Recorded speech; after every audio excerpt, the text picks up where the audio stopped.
Graus de oração e os principais fenômenos que os acompanham. Por Padre Juan Arinteiro.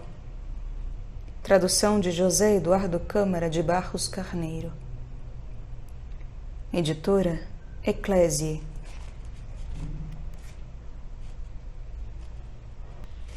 Artigo 1º e preliminar. Mistérios da vida cristã e vida mística.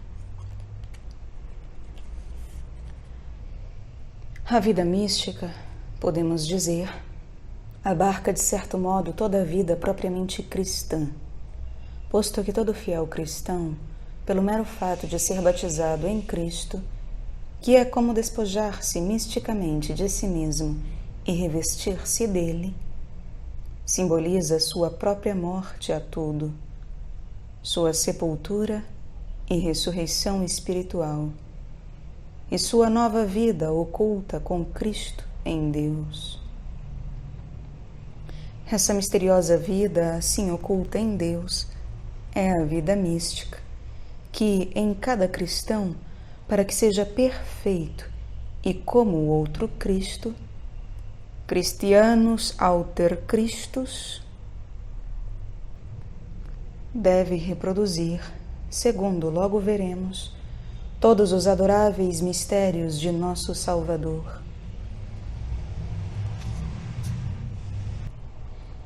Pelo batismo, com efeito, nos enxertamos em Cristo para formar com Ele um só corpo, que é seu corpo místico, animado de seu próprio Espírito e possuído cada vez mais de seus divinos sentimentos, à medida que nos despojamos dos nossos próprios.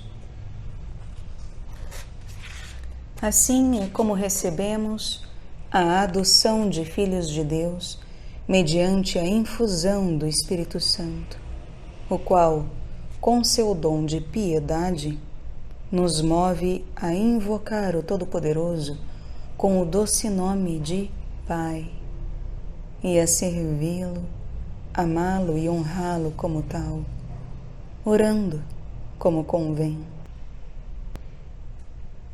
Assim, mora em nós não apenas selando-nos com a viva imagem de Cristo, cuja fisionomia nos imprime, como também nos ungindo e nos ilustrando com a suavidade, doçura e clareza de sua graça, que é em substância toda a vida mística e a própria vida eterna, oculta e imanente em nós.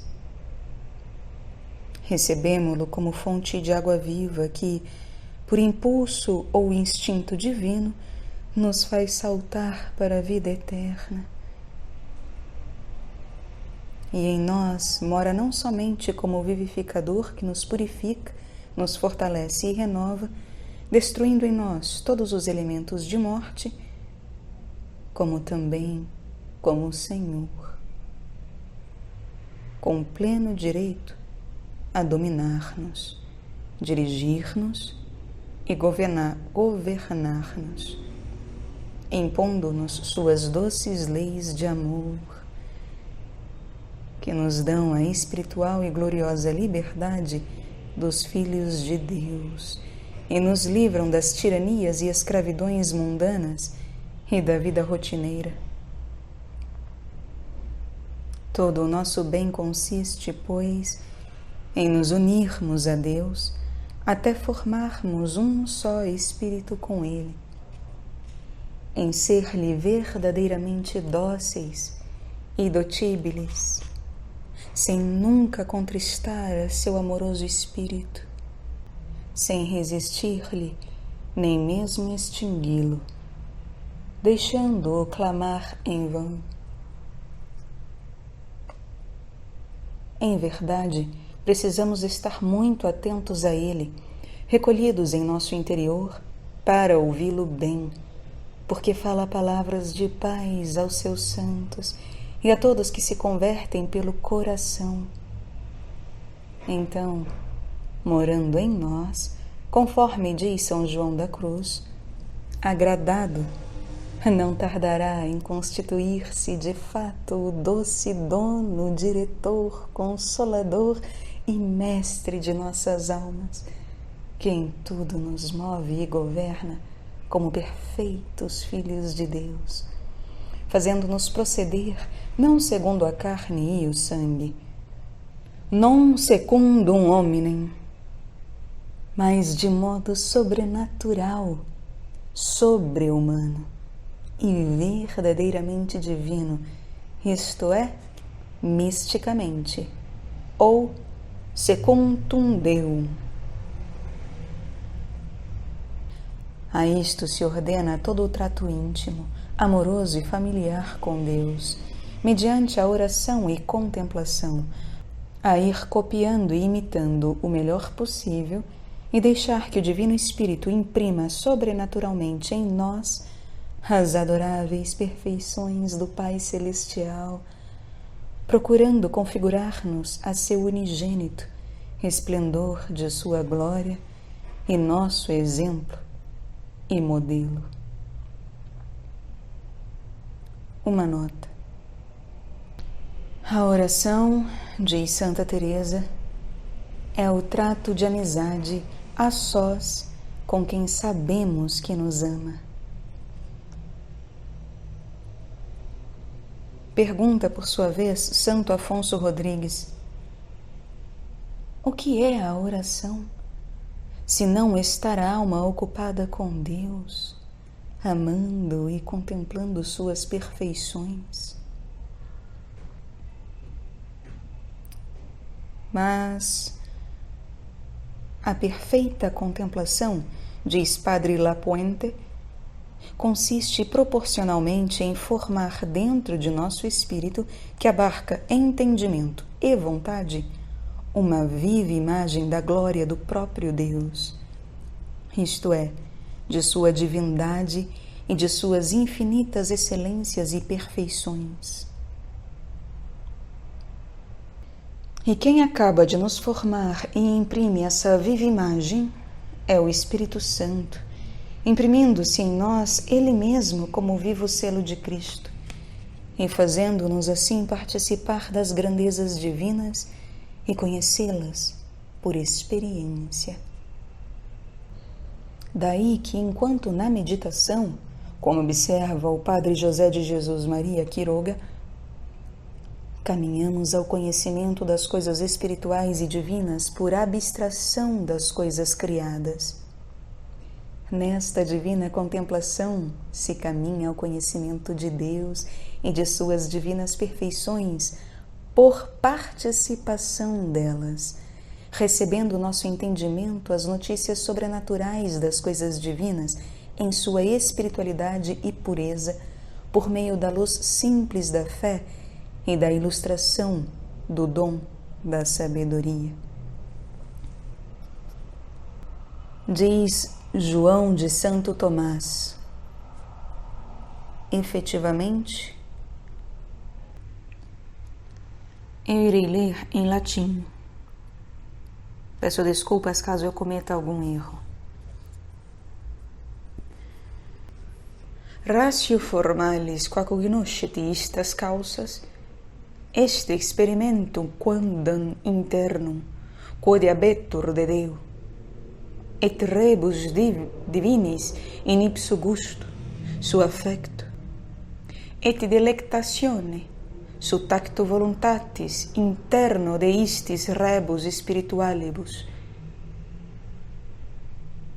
ex hac enim unione, quasi connaturalizatur anima ad res divinas, et per gustum ipsum discernet, eas rebus sensibilibus et creatis. Cum ergo donum sapientiae non quaelibet sapientia sit, sed spiritus sapientiae.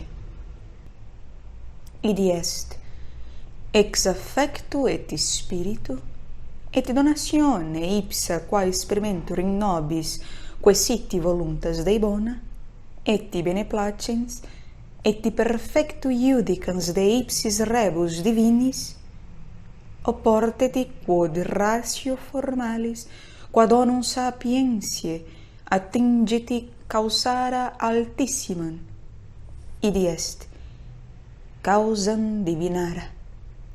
Sit ipsia notitia, quae habetur experimentaliter de Deo, quod tenus unitur nobis, et inviceratui, et donatis seipsum nobis, hoc enim est ex spiritu ciri, et non solum ex lumini, aut discursu monstrante quiditatem, sed ex affectu experiente unionem.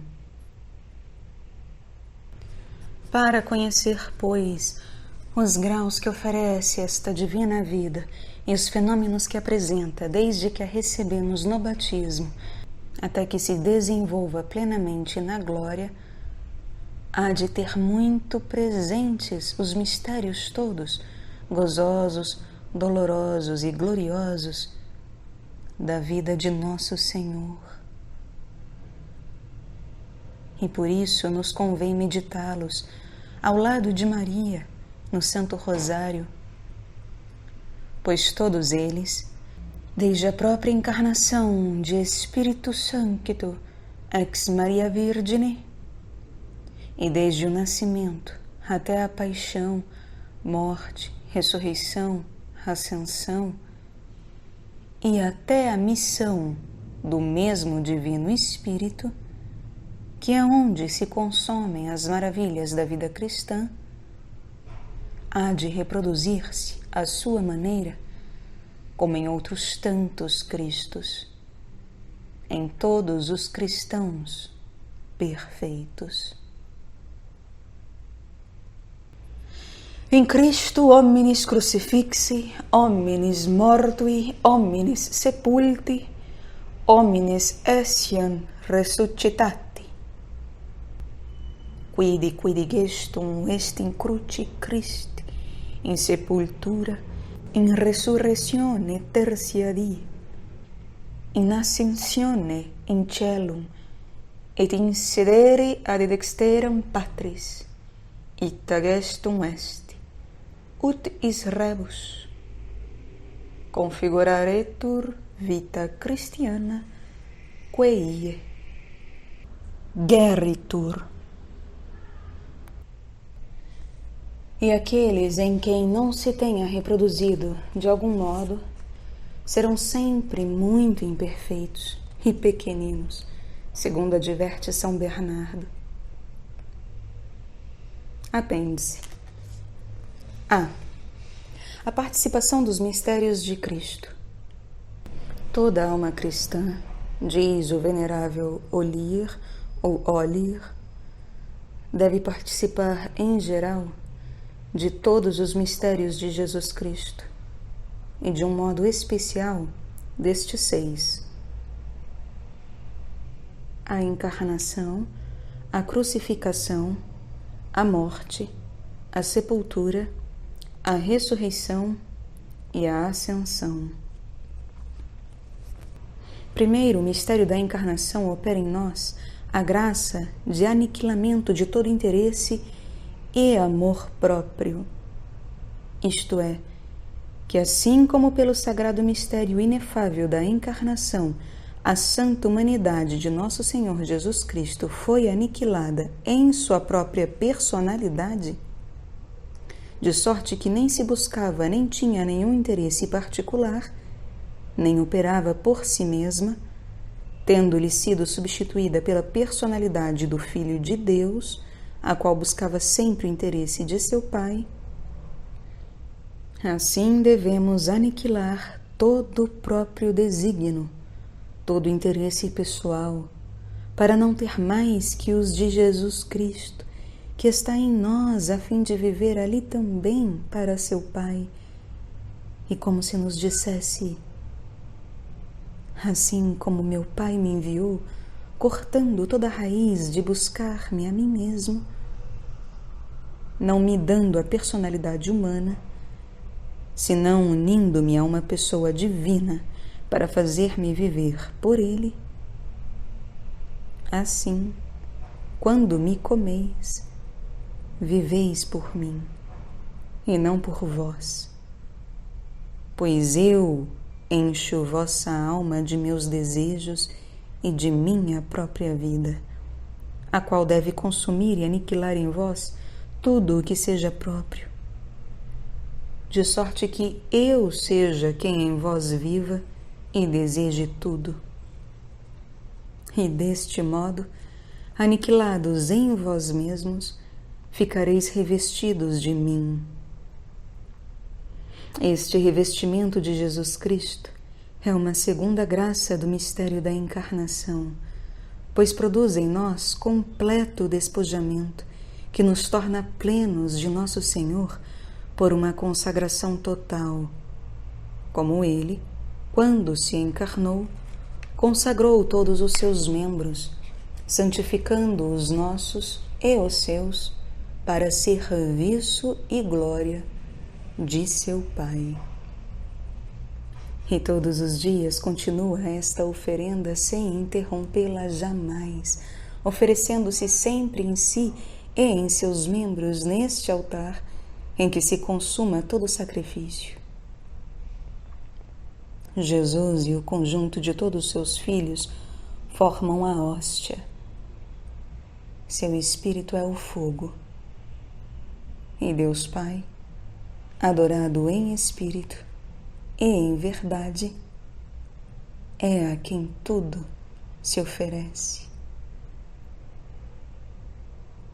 Segundo, o mistério da crucificação nos dá a graça e a fortaleza para crucificar todos os nossos membros com a virtude do Divino Espírito, que é o executor da sentença pronunciada contra a carne.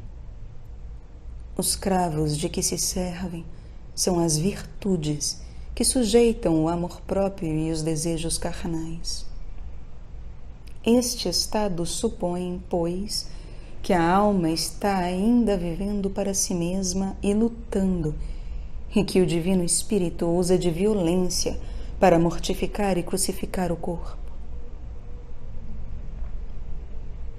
Terceiro, do mistério da morte de Nosso Senhor, participamos pela comunhão, onde o recebemos em estado de vítima, e recebemos a graça que nesses mistérios nos adquiriu.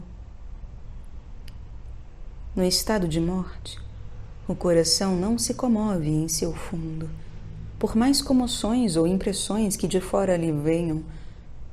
O cristão está então como insensível a tudo, por estar morto em Nosso Senhor.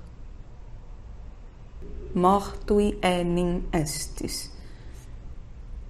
Podem sentir-se os ataques e haver grande perturbação no exterior.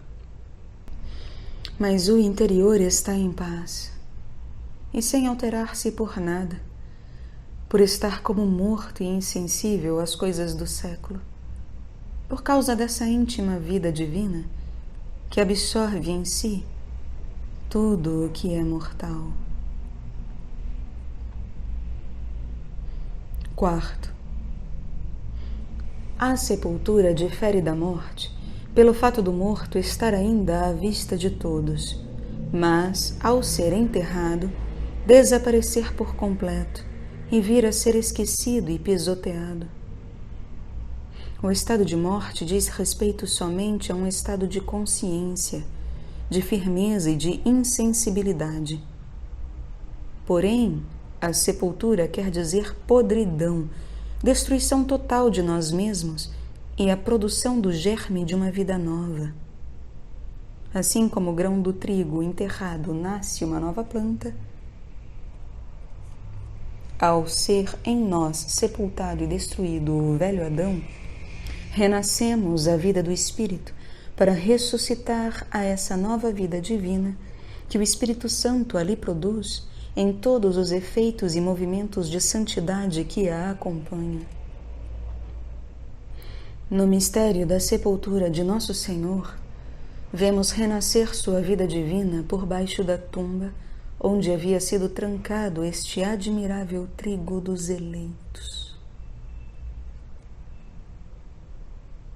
Quinto, o mistério da ressurreição nos dá uma graça de afastamento das coisas deste mundo e de tudo o que não é Deus, além de um desapego da vida presente, que nos faz suspirar de forma contínua e incessante pela pátria, à semelhança de nosso Senhor Jesus Cristo, que, depois de ressuscitar, desejando ardentemente estar com seu Pai, mal podia viver com seus próprios discípulos e nem permitiu que Madalena se lhe acercasse. O estado de santidade em que está a alma ressuscitada supõe afastamento de todo o presente. Sexto, o mistério da ascensão implica um estado de triunfo e de consumação em Deus, em que já não se vê nada que pareça miséria ou fraqueza humana. Nada disto tinha nosso Senhor ressuscitado, mas conservava ainda alguns sinais, às vezes como se despojando em parte de sua glória, fazendo-se visível e palpável a seus discípulos. Mas depois de sua ascensão, já não tolera a interrupção de sua glória, cujo resplendor é tal que não o podem suportar olhos humanos. Assim permanece escondido no seio de seu eterno Pai, e em união com Ele nos envia o Espírito Santo.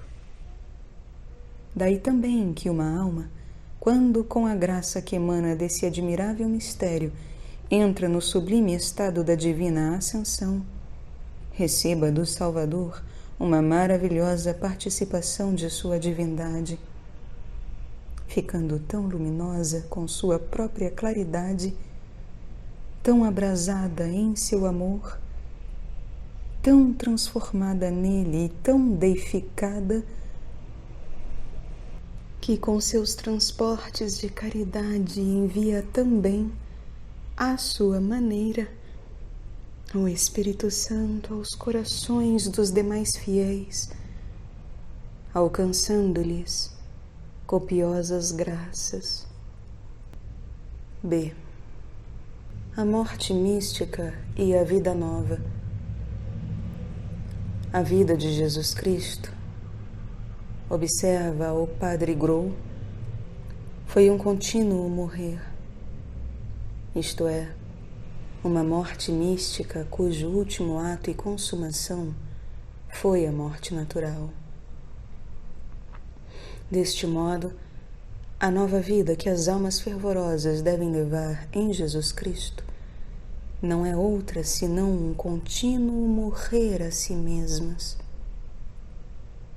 É morrer aos mais leves pecados e mesmo às menores imperfeições. Morrer ao mundo e a todas as coisas exteriores. Morrer aos sentidos e aos cuidados imoderados do corpo. Morrer ao caráter e aos defeitos naturais. Morrer à própria vontade, à estima e ao amor de nós mesmos, e até às consolações espirituais. Morrer aos apoios e seguranças com respeito ao estado de nossa alma. Enfim, é morrer a toda propriedade ou apego nas coisas concernentes à santidade. Por estes diversos graus de morte, a vida mística de Jesus Cristo vai se estabelecendo em nós, e quando se tenha dado o último golpe de morte, Então Jesus Cristo nos ressuscita, comunicando-nos as qualidades de sua vida gloriosa, enquanto possível, neste mundo. Vejamos, em poucas palavras, esses diversos graus de morte. Morte aos mais leves pecados ou às menores imperfeições. Isto é, que a primeira resolução que deve formar uma alma que queira ser toda de Deus é o não cometer jamais, advertidamente, nem a menor falta. E não negar a Deus nada que Ele peça, nem dizer, isso é pouca coisa, Deus me dispensará esta bagatela. Esta resolução é essencial e há que manter-se nela com fidelidade inviolável. Isso não quer dizer que não nos escapem faltas nos primeiros movimentos, de inadvertência, de fragilidade. Mas estas, pelo menos que não são previstas nem advertidas, não bastam para nos deter no caminho da perfeição. Morte ao mundo e a todas as coisas exteriores. Isto é, que não se deve amar mais ao mundo, nem o buscar, senão conceder-lhe tão somente aquilo que não se pode negar e que Deus mesmo quer que lhe conceda. Mas, com o coração angustiado e sofrendo por ter ainda com ele esse trato indispensável. Não há, pois, que respeitar o mundo, nem ter em conta seus juízos, nem temer seus desprezos, burlas e perseguições, nem se envergonhar diante dele de nossos deveres e práticas evangélicas, nem a suprimir pelo que dirão.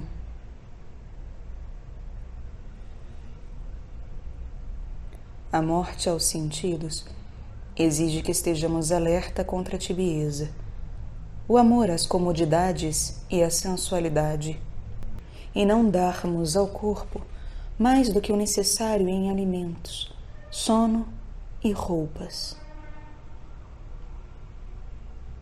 Que o mortifiquemos com privações e, ademais, se a saúde o permitir, Deus o inspirar e o confessor o aprovar, com certas penas aflitivas.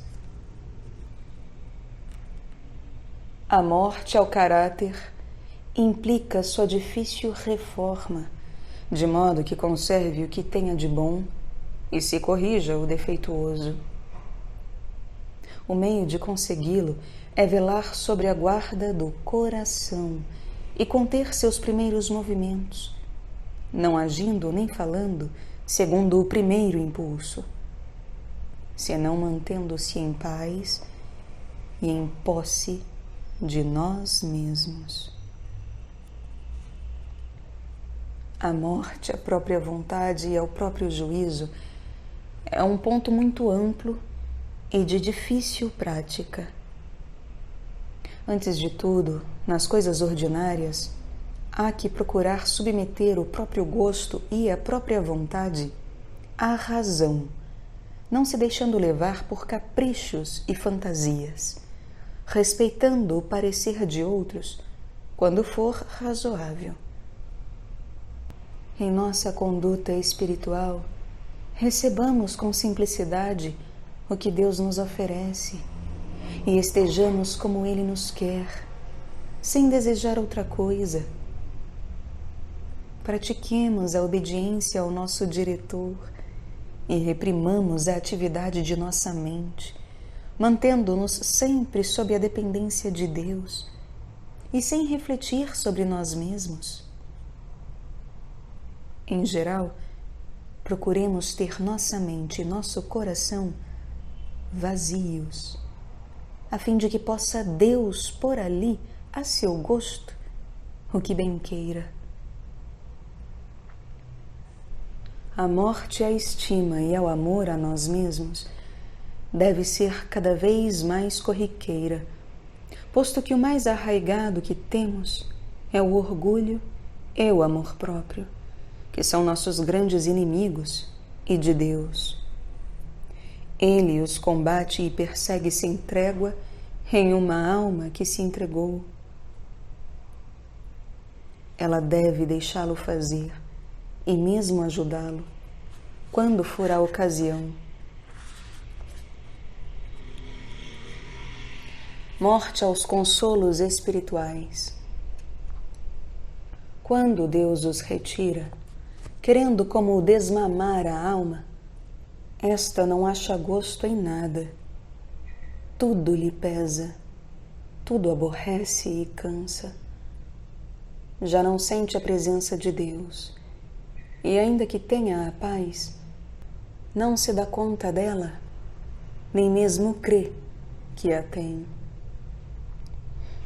É preciso que a alma seja generosa e aceite estas privações, acostumando-se a não buscar-se em nada, amando a Deus com puro amor e servindo-o por si mesmo e em detrimento próprio. O serviço de Deus custa muito à natureza, que grita e se queixa. E há que deixá-la gritar e ser mais fiel que nunca, arrastando a vítima ao sacrifício, sem fazer caso das suas repugnâncias. Morte aos apoios espirituais. Enquanto a alma, em meio às suas tentações e provações, tem algum apoio no fundo de sua consciência ou nas palavras de seu diretor, não lhe é tão difícil suportar as maiores penas.